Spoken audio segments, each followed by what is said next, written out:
Hello my dear students आपण को आम यूट्यूब चैनल शिशु उत्कल प्रदीप को पुणी थे स्वागत।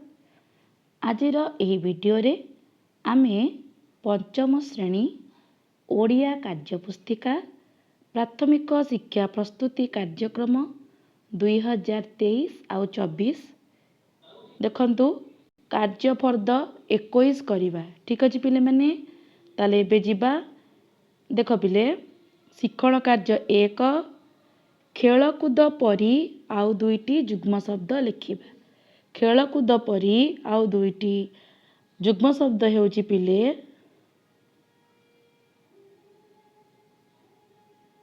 नाच गीत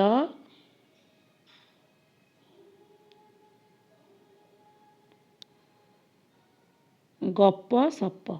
ठीक अच्छे नाच गीत आ गोटे होची गप सप।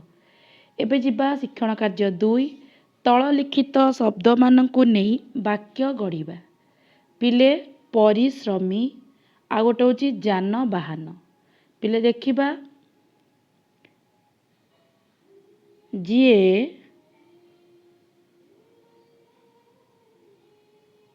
परिश्रमी से केबे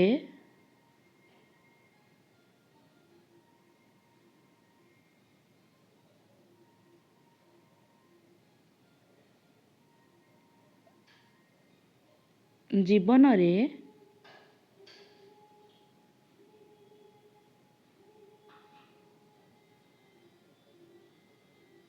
हारे नाही। ठीक अच्छे पिले जीए परिश्रमी से केबे जीवन रे हारे नाही। जानवाहन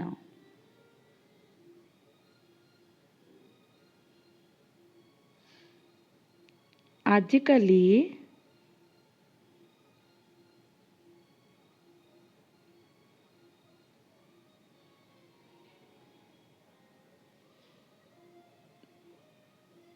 जानवाहन संख्या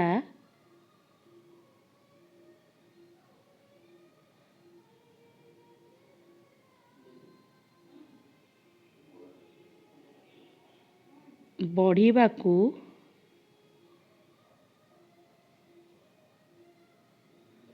लागिलानी। ठीक अच्छे आजिकाली जानवाहन संख्या बढ़िबाकू लागिलानी। एबे जिबा आमे 3 नंबर प्रश्न को पिले माने कोन देइछि आस तले दिया जाइथिबा वाक्य को पढ़ी प्रति वाक्य पाई प्रश्न तैयारी करिबा। भारतर राजधानी दिल्ली प्रश्न कले हेबो भारतर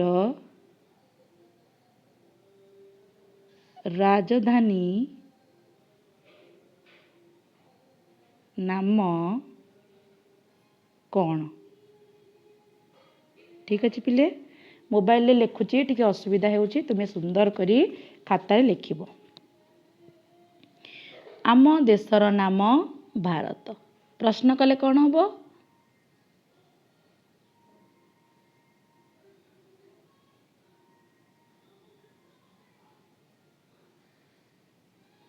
आम देशर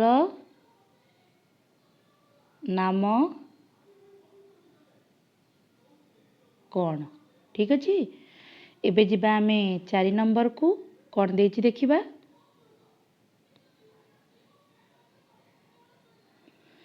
जेपरी भारत देशर लोक मानकु भारतीय कहा जाए सेपरी तले तिबा देशर लोक मानकु कौन कहा जाए। पिले जापानर लोक मानकु कौन कहा जाए जापानी कौन कहा जाए जापानी। अमेरिकार लोक मानकु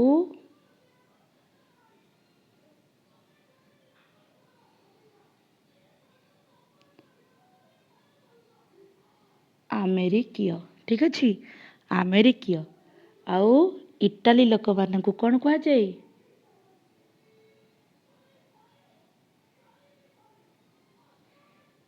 इटालियन कौन कहा जाए गोटे मिनिट पिले इटालियन। ठीक अच्छे एबे जिबा 5 नंबर शिक्षण कार्य क्रियापद तले गार देबा और कोठरी रे लिखिबा। ठीक अच्छे ताले चलो पिले माने ପକ୍ଷୀମାନେ ଗଛ ଡାଳରେ ବସିଛନ୍ତି। ଏଟା ହେଲା କ୍ରିୟାପଦ। ୟା ତଳେ ଏମିତି ଗାର ଦବ ଆଉ ଏଠି ଲେଖିବ କ'ଣ? ବସିଛନ୍ତି। ବୁଝି ହେଉଛି ପିଲାମାନେ? ପିଲାମାନେ ପଡ଼ିଆରେ ଖେଳୁଛନ୍ତି। ଖେଳୁଛନ୍ତି ଏଠି ଲେଖିବ, ତ ତଳେ ଗାର ଦବ, ନିଜେ ଲେଖିବ। ଠିକ୍ ଅଛି ପିଲାମାନେ? ଖେଳୁଛନ୍ତି ହେଲା। ଆଈମା ନାତୁଣୀକୁ ଗପ କହୁଛନ୍ତି। କହୁଛନ୍ତି ତଳେ ଗାର ଦବ ଆଉ ଏଇ କୋଠରୀରେ ଲେଖିବ, ତଳେ ଲେଖିବନି, ଯେହେତୁ ମୋର ଜାଗା ହେଲାନି ମୁଁ ସେଥିପାଇଁ ଏଠି ଲେଖିଦେଲି, ତୁମେମାନେ ତଳେ ଲେଖିବ। ବୁଝି ହେଉଛି ପିଲାମାନେ? ଠିକ୍ ଅଛି।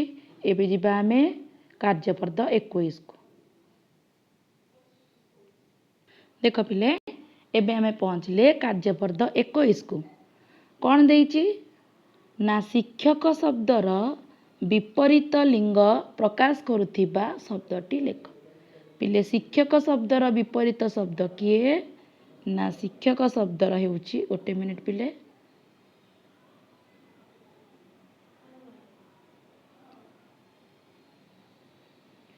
କ'ଣ ପିଲେ? ଶିକ୍ଷୟିତ୍ରୀ।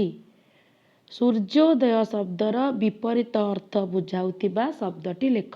ସୂର୍ଯ୍ୟୋଦୟ, ତାହେଲେ ବିପରୀତ ଶବ୍ଦ ହେଉଛି ପିଲେମାନେ କ'ଣ ହବ? ଜାଣିପାରୁଥିବ ପିଲେ?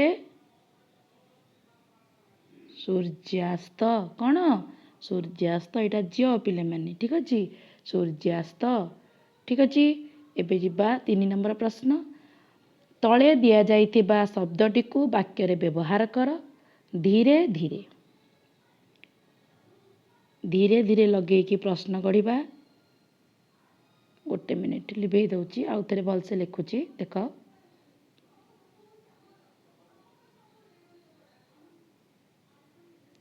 ଗୋଟେ ମିନିଟ୍ ପିଲେ, ସରି।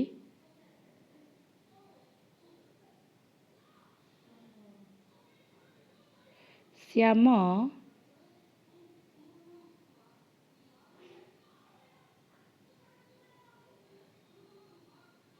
ଧୀରେ ଧୀରେ ଆସି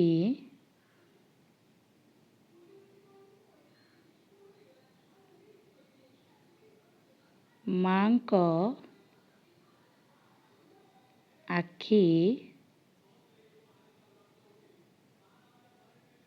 ବୁଜି ଦେଲା। ହେଲା, ଲେଖିବ ଶ୍ୟାମ ଧୀରେ ଧୀରେ ଆସି ମାଙ୍କ ଆଖି ବୁଜି ଦେଲା। ଏବେ ଯିବା ଆମେ 4 ନମ୍ବରକୁ। ତଳ ବାକ୍ୟରେ ଗୀତା ଶବ୍ଦ ବଦଳରେ ଆଉ କେଉଁ ଶବ୍ଦ ବ୍ୟବହାର କଲେ ବାକ୍ୟର ଅର୍ଥ ବଦଳିବ ନାହିଁ? ଦେଖ, ଗୀତା ପ୍ରତ୍ୟେକ ଦିନ ବିଦ୍ୟାଳୟକୁ ଯାଏ। ଗୀତା ଭଲ ପାଠ ପଢ଼େ। ଯଦି ମୁଁ ଗୀତା ଜାଗାରେ ମିତା ଲେଖିଦେବି, କ'ଣ ଲେଖିବି ପିଲେ? ମିତା ପ୍ରତିଦିନ ବିଦ୍ୟାଳୟକୁ ଯାଏ। ଏଇ ଗୀତା ଜାଗାରେ ଲେଖିବ ମିତା ଭଲ ପାଠ ପଢ଼େ। ବୁଝି ହେଉଛି ପିଲେ? ଏବେ ଯିବା, ବାକ୍ୟରେ ଥିବା କ୍ରିୟାପଦ ତଳେ ଗାର ଦିଅ ଓ ତାକୁ ଆଉ ଥରେ ତଳ କୋଠରୀରେ ଲେଖ। ମୁଁ ଖାଲି କ୍ରିୟାପଦ ତଳେ ଗାର ଦେଇ ଦେଉଛି। ପିଲେ, ରୂପାଲି ମାମାଲି 2 ଜଣ ମିଶି ପଢ଼ୁଛନ୍ତି। କ୍ରିୟାପଦ କିଏ? ପଢ଼ୁଛନ୍ତି। ତୁମେ ଏଇଠାରେ ତାକୁ ଆଉ ଥରେ ଏଇଭଳି ଲେଖିଦେବ, ପଢ଼ୁଛନ୍ତି। ଠିକ୍ ଅଛି ପିଲେ? ତଣ୍ଟି ଟିକେ ଭଲ ନାହିଁ ପିଲେ, ସେଥିପାଇଁ କି ଏଭଳି ଶୁଣାଯାଉଥିବ, ଟିକେ ଆଡ଼ଜଷ୍ଟ କରିବ। ସରି ପିଲେ। 6 ନମ୍ବର ଦେଖ, ବନ୍ଧନୀ ମଧ୍ୟରୁ ଉପଯୁକ୍ତ ଅବୟବ ପଦ ବାଛି ଶୂନ୍ୟସ୍ଥାନ ପୂରଣ କର। ବାପା ମଧ୍ୟ, ନା ଏବଂ, ନା ତ, ନା ଯଦି ଆସିବେ ତେବେ ମୋ ପାଇଁ ବହି ଆଣିବେ।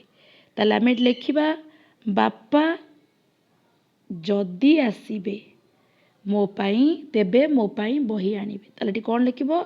ଯଦି। ଠିକ୍ ଅଛି ପିଲେ? ଯଦି। ନାଚ ଗୀତ ପରି ଆଉ ଗୋଟିଏ ଯୁଗ୍ମ ଶବ୍ଦ ଲେଖ। ନାଚ ଗୀତ ପରି ଆଉ କ'ଣ ହେଇପାରିବ ପିଲେ? ଗପ ସପ, ଭଲ ମନ୍ଦ, ସୁଖ ଦୁଃଖ, ହାନି ଲାଭ। ବାକ୍ୟଟିକୁ ପଢ଼, ପ୍ରଶ୍ନ ତିଆରି କରି ତଳ କୋଠରୀରେ ଲେଖ। ଜାପାନକୁ ସୂର୍ଯ୍ୟୋଦୟର ଦେଶ କୁହାଯାଏ। ତୁମେ ଲେଖିବ ପିଲେ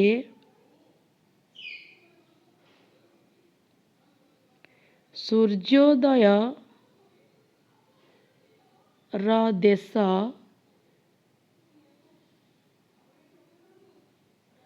କାହାକୁ କୁହାଯାଏ? କ'ଣ ଲେଖିବ? କାହାକୁ କୁହାଯାଏ। କାହାକୁ କୁହାଯାଏ।